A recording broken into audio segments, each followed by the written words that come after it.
Nagsisimula ang pelikula sa dalawang pulis, sina Dylan Baker at Frank Shelton. Sa oras na iyon, binigyan sila ng gawain na tingnan ng isang bahay na maaaring ginamit para sa pagpupuslit ng droga at human trafficking. Sinira nila ang front door at pumasok. Di nagtagal, natagpuan ni Frank ang isang babae na nakahiga sa sahig ngunit hindi siya gumagalaw. Sa ibang bahagi ng bahay, nagpasya si Dylan na tahimik nilang suriin ang bawat silid. Nakahanda ang kanyang baril kung sakaling may mangyari. Biglang may lalaking nakamaskara ang umatake kay Dylan. Habang sila ay naglalaban, nagawa niyang pigilan ang lalaki. Pagkatapos ay narinig niya si Frank na umuungol sa isa pang silid. Nang matagpuan niya si Frank, nakita niya na si Frank ay nasaktan ng husto at puno ng dugo. Mabilis na tumawag si Dylan ng higit pang mga opisyal upang tumulong, ngunit pagkatapos ay nagising si Dylan. Lumalabas na isang masamang panaginip lang ang lahat. Ngayon, siya ay nasa isang kotse kasama ang kanyang asawa, si Brenner, na nagmamaneho ng kotse patungo sa isang kagubatan sa Alabama para mag-camping. Pupunta sila roon para matulungan si Dylan na makabawi mula sa isang tama ng baril na natamo niya sa isang misyon kasama si Frank. Sa daan, nagpasya silang huminto sa isang restaurant sa gilid ng kalsada upang kumain at magpahinga. Sa restaurant, pumunta si Dylan sa banyo upang linisin ang peklat sa kanyang tiyan habang naghihintay si Brenner sa mesa. Habang naghihintay si Brenner, biglang pumasok ang tatlong matipunong lalaki. Ang isa sa malalaking lalaki, na pinangalan ng Butcher, ay lumapit kay Brenner, at kasama ang kanyang dalawang kaibigan, ay nagsimulang magsabi sa kanya ng mga bastos na salita. Hindi nagtagal, bumalik si Dylan sa tamang oras at nagalit nang makitang ganoon ang pakikitungo ng mga lokal na residente sa kanyang asawa. Nagiging tensyonado ang mga bagay, at halos magsimula ang away, ngunit isang matandang babae ang pumasok at sinabihan si Butcher at ang kanyang mga kaibigan na umalis. Nagpakilala ang matandang babae bilang si Mama, ang may-ari ng restaurant. Pagkatapos magpahinga, ipinagpatuloy ni Dylan at Brenner ang kanilang paglalakbay at tuluyang narating ang kagubatan na kanilang pupuntahan. Nagluluto sila ng ilang pagkain at tinatamasa ang kagandahan ng kalikasan. Habang sila ay nagsasaya, isang babaeng opisyal ang lumapit kay Brenner. Siya ay nagpapatrolya sa kagubatan at pinaalalahanan si Brenner na sundin ang mga patakaran dahil ang mga lokal na tao ay hindi nila gusto ang mga estranghero na bumibisita sa kanilang nayon. Sa huling bahagi ng hapon, bago lumubog ang araw, nagpasya sina Brenner at Dylan na maglakad-lakad sa kagubatan, na iniwan ang kanilang tent. Habang naglalakad sila ng mas malalim sa kagubatan, biglang umulan. Mabilis silang naghanap ng masisilungan at nakakita ng malapit na bahay. Pumasok sila sa balkonahe ng bahay, magkayakap habang lumalakas ang pagbuhos ng ulan. Dahil nagtataka siya sa bahay, iminungkahi ni Brenner na pumasok sila sa loob. Buti na lang at naka-unlock ang pinto kaya pumasok sila at nagpatuloy sa pag-e-enjoy sa kanilang oras na magkasama. Nang tumigil ang ulan, nagpasya sina Dylan at Brenner na bumalik sa kanilang tent. Kinuha ni Dylan ang kanyang backpack, habang nagpasya si Brenner na galugarin ang bahay ng kaunti pa. Habang tinitingnan niya ang mga silid, natuklasan niya ang isang lihim na silid na nakatago sa likod ng aparador.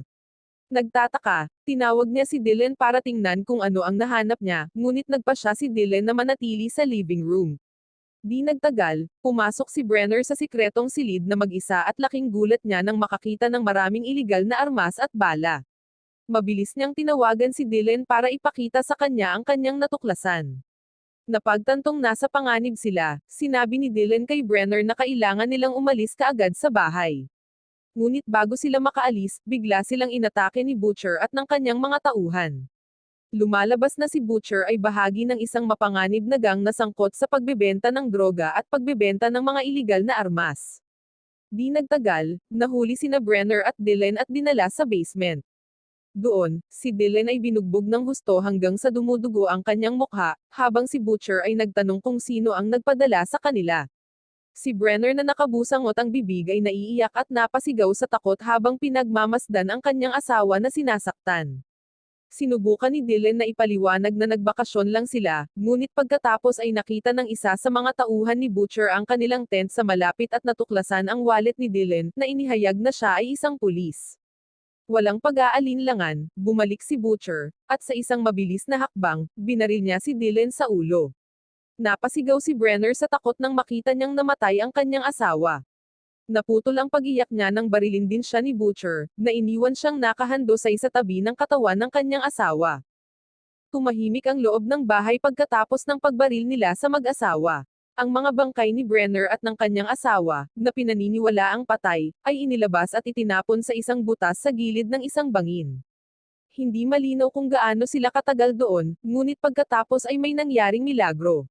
Si Brenner, na dating sundalo, ay nagsimulang managinip tungkol sa kanyang nakaraan. Medyo wala pa rin sa katinoan, nagising si Brenner at nakita niya ang kanyang asawa na nakahiga sa tabi niya. Hindi niya mapigilan na umiyak. Ang dapat sana ay isang magandang bakasyon ay naging isang bangungot na bumabagabag sa kanya magpakailanman. Sa sobrang kalungkutan at sakit, naging hindi matatag ang kanyang isip. Nang gabi ring iyon, nagpasya siyang maghihiganti, sa paniniwalang ang isang buhay na kinuha ng tao ay dapat babayaran din sa pamamagitan ng kanilang buhay.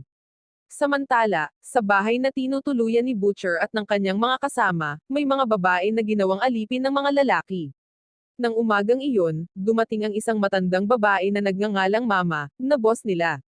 Si Mama ay talagang drug kingpin at supplier ng mga illegal na armas na nagpapanggap na may-ari ng restaurant.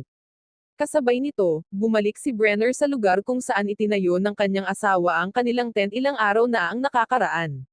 Bumalik ang mga alaala ng kanilang pinagsamahan, na pinupuno siya ng kalungkutan at galit. Umiyak siya saglit, ngunit biglang nagbago ang ekspresyon ng mukha niya nang mawala ang kanyang galit. Hindi kalayuan sa kinatatayuan niya, napansin ni Brenner ang isang palakol na nakaipit sa isang puno ng kahoy. Kinuha niya ang palakol at ginamit upang patatalasin ang dulo ng isang piraso ng kahoy, at ginawa itong sibat.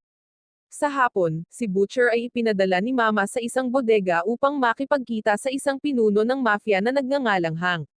Naroon sila upang gumawa ng deal para sa pagbili at pagbebenta ng mga armas. Matapos maging matagumpay ang transaksyon, umuwi si Butcher upang makipagkita kay Lawrence, isa sa mga paboritong tao ni Mama. Kilala si Lawrence bilang The Nerd dahil napakatalino niya sa computer at magagawa niyang mag-hack sa mga network at data system. Samantala, si Brenner, na ngayon ay armado lamang ng isang kahoy na sibat, ay tahimik na bumalik sa bahay kung saan siya at ang kanyang asawa ay inatake. Doon, nakita ni Brenner ang isa sa mga tauhan ni Mama na papaalis ng bahay at mabilis siyang pinabagsak.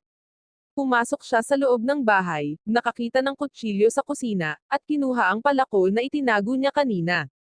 Kasabay nito, nakita ni Brenner ang dalawa sa mga tauhan ni Mama, sina Earl at Jesse, na pumunta sa kagubatan upang tingnan ang ilang kagamitan sa droga na nakatago doon. Habang naglalakad sila, sinabi ni Jesse kay Earl na kailangan niyang huminto para umihi. Habang umiihi si Jesse, tahimik siyang itinulak ni Brenner, naiwan si Jesse na nawalan ng malay. Pagkatapos ay hinabol niya si Earl at pinatay siya. Pagbalik kay Jesse, hiniling ni Brenner na sabihin sa kanya kung saan ang hideout ng kanilang grupo. Tumangging magsalita si Jesse, kahit na pinagbantaan siya ni Brenner sa pamamagitan ng pagsasabit ng lubid sa kanyang leeg. Sa wakas, nagpasya si Brenner na palayain si Jesse ngunit nasugatan ang kanyang binti, na hinayaan siyang makatakas. Gusto niyang bumalik siya kay Mama bilang babala. Pagkatapos noon, pinasabog ni Brenner ang mga kagamitan sa pagpoproseso ng droga ni Mama. Laking gulat ni Mama at ng kanyang mga tauhan nang marinig nila ang pagsabog na nagmula sa pagawaan ng droga. Hindi kalayuan sa pagsabog, narinig din ng isang lalaking nagngangalang Hobbs na nangangaso ng hayop, ang malakas na pagsabog. Pinuntahan niya ito at nakita niya ang walang buhay na katawan ni Earl. Samantala, si Jesse, na mayroong sugat sa binti, ay nakapikit at sinusubukang gumalaw ng mabilis hanggang sa makasalubong niya si Butcher.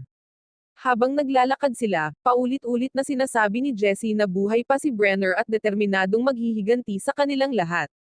Matapos marinig ito, sinabihan ni Butcher si Jesse na sumakay sa kotse. Gayunpaman, hindi nila napansin na sumakay si Brenner sa likod ng sasakyan. Sa ganitong paraan, hindi niya namalayang dinala siya sa bahay ni Mama. Pagdating nila sa headquarters, galit na galit si Mama. Si Butcher, na siyang namamahala sa pagpatay sa mag-asawa ay nabigo, dahil hindi niya nagawang tapusin si Brenner. Sa galit, inutusan ni Mama ang lahat na linisin ang kalat na iniwan ni Butcher. Nagtataka tungkol kay Brenner, hiniling ni Mama kay Lawrence na gamitin ang kanyang kakayahan sa computer para malaman ang higit patungkol kay Brenner. Hindi nagtagal at natuklasan ni Lawrence na si Brenner ay talagang isang ranger, isang sundalo sa isang elite unit ng militar ng Estados Unidos. Samantala, sa labas ng bahay, maingat na pinagmamasdan ni Brenner ang punong tanggapan ni Mama, na pinaplano ang susunod niyang pagpasok ng hindi nagmamadali. Matapos alamin ang layout ng bahay, bumalik si Brenner sa kagubatan at gumamit ng mga sanga ng kahoy at puno upang mag-set up ng mga bitag. Nang gabing iyon, sa harap ng bahay ni Mama, nagdaos ng seremonya ang ilan sa kanyang mga tauhan para parangalan si Earl, na namatay. Pagkatapos, magdamag silang nagiinuman hanggang sa nalasing ang ilan sa kanila at nakatulog sa bakuran. Ang kabilugan ng buwan ay kumikinang ng maliwanag, tahimik na tinitingnan ang mga pangyayari sa gabi. Maya-maya, may ilang lalaki na nagising at pasuray-suray na pumasok sa bodega para ipagpatuloy ang pag-inom, hindi napansin na dumating si Brenner para ubusin sila. Sa pagsikat ng araw sa umaga, lumabas si Brenner sa kamalig. Napansin niyang pinipilit ng isa sa mga tauhan ni Mama ang isang babae na pumasok sa isang maliit na kubo. Nagtataka, tahimik na nilapitan ni Brenner ang kubo, palihim na dinaanan ang ilan sa mga tauhan ni Mama na mahimbing na natutulog. Pagpasok niya sa kubo, laking gulat ni Brenner nang makitang may dalawa pang babae na nakakulong sa kulungan ng hayop. Determinado siyang tumulong, gumamit siya ng crowbar para sapilitang buksan ang pinto ng kulungan at sinabihan ang dalawang babae na sumama sa kanya at tumakas. Nagawa nilang makalabas ng kubo, ngunit sa pagdaan nila sa harapan ng bakuran, biglang sumigaw ang isa sa mga babae, dahilan para magising ang isa sa mga tauhan ni Mama. Sa kabila ng kaguluhan, nakatakas si Brenner, kasama niya ang isang babaeng nagngangalang Emily. Magkasama, tumakbo sina Brenner at Emily nang mas mabilis hanggat maaari, sinusubukang makapasok sa kagubatan. Sa kasamaang palad, nabaril si Emily sa kamay ng isa sa mga tauhan ni Mama. Alam na nasa malubhang panganib sila, mabilis na kumilos si Brenner. Mabuti na lang at napunta ang lalaking humahabol sa kanila sa bitag na itinakda ni Brenner kanina. Nanlaki ang mga mata niya nang matamaan siya ng isang matulis na piraso ng kahoy. Samantala, pagbalik sa bahay, napagtanto ni Mama na ang kanyang mga tauhan ay isa-isang namamatay at nawawala, dahilan para siya ay magpanik at makaramdam ng takot. Mabilis niyang sinabihan si Lawrence na tawagan si Hank at humingi ng tulong sa kanya para mapabagsak si Brenner. Nang gabing iyon, napakasaya at nagpapasalamat si Emily kay Brenner sa pagligtas sa kanya. Ngunit kahit ligtas na siya sa sandaling ito, nag-aalala pa rin si Emily na baka sundan na naman siya ng mga tauhan ni Mama. Lalo siyang natakot dahil buntis siya sa anak ni Hank at sa tingin niya, hindi siya papakawalan ni Mama ng ganoon kadali. Si Brenner, na sinusubukang aliwin si Emily, ay nangako na puprotektahan siya at ilalabas siya roon sa lalong madaling panahon. Tiniyak niya kay Emily na tutulungan niya siyang makahanap ng ligtas na lugar kung saan siya ay mabubuhay ng mapayapa nang walang panghihimasok o pagbabante mula kay Mama. Kinaumagahan, habang naghuhugid si Brenner sa isang maliit na ilog, bigla niyang narinig na sumigaw si Emily. Mabilis siyang tumakbo patungo sa tunog at naabutan niyang kinuha si Emily ng dalawang lalaki. Mabilis at tahimik na gumalaw, tulad ng isang ninja, nagawa ni Brenner na patumbahin ang isa sa mga lalaki at binaril ang isa habang sinusubukan nitong tumakas. Nang sila ay papalayo, lumitaw si Hobbs mula sa ibaba ng burol. Nagkatutukan sila ng baril, ngunit nakumbinsi niya si Brenner na siya ay nasa panig ng batas.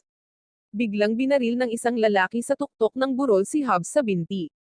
Mabilis na kinuha ni Brenner ang kanyang baril at binaril ang lalaki, pagkatapos ay nagpasya siya na isama si Hobbs sa kanila upang maghanap ng mas ligtas na lugar. Gayunpaman, si Hobbs, na nasugatan, ay nagpapabagal lamang sa kanila. Hiniling ni Brenner sa kanya na manatili muna siya sa likuran habang sinusubukan nilang gambalain si Hank at ang kanyang mga tauhan. Di nagtagal, pumasok sina Brenner at Emily sa gitna ng kagubatan, ngunit si Hank at ang kanyang mga tauhan ay nakasunod pa rin sa kanila, na sinusubaybayan sila gamit ang mga aso. Tumawid sila sa isang ilog at maswerte nilang nakasalubong ang isang babaeng opisyal, ito ang babaeng pulis na lumapit kay Brenner sa campsite kanina. Inanyayahan sila ng opisyal na sumakay sa sasakyan, at hiniling nila sa kanya na ilayo sila sa kagubatan. Sa pakiramdam na ligtas sila sa ilalim ng proteksyon ng opisyal, sila ay nagpahinga at nakatulog. Ngunit nang magising sila, natagpuan nila ang kanilang mga sarili pabalik sa bahay ni Mama, kung saan sila ay puwersahang dinala sa loob. Sa loob ng bahay, galit na galit si Mama at plano niyang patayin sina Brenner at Emily. Gayunpaman, mabilis na sinabi ni Brenner na kung mamatay si Emily, ang sanggol na dinadala niya ay mamamatay din. Napaisip ulit si Mama. Sa halip na patayin si Emily, nagpasya siyang parusahan ito sa pamamagitan ng pagpilit sa kanya na bumalik sa kanyang trabaho bilang isang kasambahay. Pagkatapos ay inutusan ni Mama ang kanyang mga tauhan na ilabas si Brenner sa living room, ikulong siya, at itali sa isang silid. Ilang sandali pa, ang isa sa mga tauhan ni Mama na si Clint ay maingat na binabantayan si Brenner sa kwarto. Kasabay nito, pumasok si Emily sa silid na may dalang almusal para kay Clint gaya ng utos ni Mama. Gayunpaman, sinubukan niyang samantalahin ang sitwasyon at nagsimulang kumilos ng hindi naaangkop kay Emily. Si Brenner, na gustong protektahan si Emily, ay inalok ang kanyang sarili para kay Clint. Sa oras na iyon, nahulog si Clint sa pangaakit at lumapit kay Brenner, ngunit mabilis siyang sinaksak ni Emily. Pagkatapos ng maikling pagpupumiglas, tinawag niya si Emily para tanggalin ang tali sa kanyang kamay. Pagkatapos ay kumuha si Brenner ng kutsilyo at sinabi kay Emily na manatili sa silid para sa kaligtasan. Pagkatapos noon ay lumabas ng kwarto si Brenner at agad niyang nakasalubong ang isa sa mga tauhan ni Mama. Biglang sumiklab ang away, at mahusay na natalo ni Brenner ang lahat ng lalaking nakasalubong niya. Maingat na gumalaw si Brenner, naghahanap ng daan palabas na may nakatagong baril sa ilalim ng kanyang damit. Pero, bigla siyang napatigil nang tutukan siya ng baril ng isang lalaki mula sa likuran. Sinipa siya ng lalaki sa sahig at tinapakan ang nasugatan niyang kamay, ngunit nagawa ni Brenner na barilin ang lalaki gamit ang baril na itinago niya sa kanyang damit. Samantala, biglang pumasok si Mama sa bahay at laking gulat niya nang makitang patay na ang ilan sa kanyang mga tauhan. Nagsimula siyang makaramdam ng labis na takot, lalo na nang makita niya ang lubid na nakatali sa mga kamay ni Brenner. Sa living room, maingat na sinuri ni Brenner ang lugar, may hawak na baril at nananatiling alerto. Biglang inatake siya ng isang lalaking nagtatago sa likod ng aparador gamit ang kutsilyo. Sa mabilis na galaw, hinarang ni Brenner ang pag-atake at itinutok ang baril sa ulo ng lalaki, ngunit bago pa siya makakilos, lumitaw si Mama na hawak-hawak si Emily. Nang maging mas tensyonado ang sitwasyon, hiniling ni Brenner kay Mama na palayain si Emily at payagan silang makaalis ng ligtas, ngunit tumanggi si Mama at nagbanta pa na sasaktan si Emily. Sa mga oras na iyon, nakaramdam ng pagkakasala si Brenner dahil hindi niya natupad ang kanyang pangako na protektahan si Emily. Tila si Emily ay ginagamit lamang bilang isang laruan at nasa matinding panganib. Umalis si Brenner sa bahay at pumasok sa kotse na nakaparada sa bakuran. Mabilis siyang nagmaneho palayo sa pinangyarihan. Makalipas ang ilang buwan, nakita si Mama na tahimik na nakaupo sa kanyang balkonahe. Akala niya na bumalik na ang lahat sa normal, ngunit bigla siyang binaril at pinatay ni Brenner mula sa kagubatan. Wow naman! Doon nagtatapos ang pelikula mga idolo, salamat sa inyong panonood.